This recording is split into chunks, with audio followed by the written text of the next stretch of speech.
Nearly half of all U.S. millennials believe the greatest safe space of them all would be living under a socialist regime. That's according to a new study from research firm YouGov and Washington, D.C.-based Victims of Communism Memorial Foundation, which surveyed over 2,000 people regarding their views on socialism and the communist political system.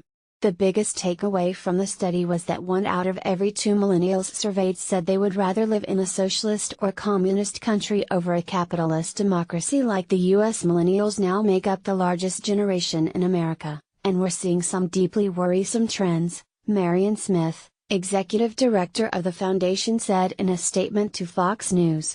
Millennials are increasingly turning away from capitalism and toward socialism and even communism as a viable alternative. Nearly 45% of millennials polled said that they would prefer to live in a socialist country compared to the 42% who said they preferred a capitalist one. Another 7% said that they preferred living in a communist country above all.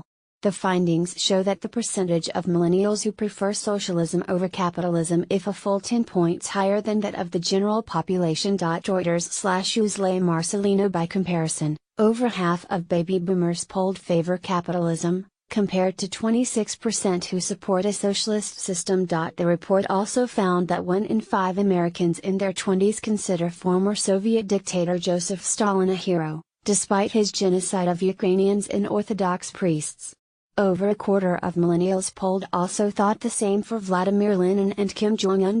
One of the most troubling findings of the report is that over 40% of Americans believe that there should be restrictions placed on the First Amendment and free speech to ensure that anything being said is not offensive. The survey also uncovered that a basic working knowledge of communism among all Americans is lacking. 7 out of 10 Americans do not know the definition of communism, as it is most often confused with socialism. The same amount also underestimates the number of people who have been killed by communist regimes. This troubling turn highlights widespread historical illiteracy in American society regarding socialism and the systemic failure of our education system to teach students about the genocide, destruction, and misery caused by communism since the Bolshevik Revolution 100 years ago, Smith said.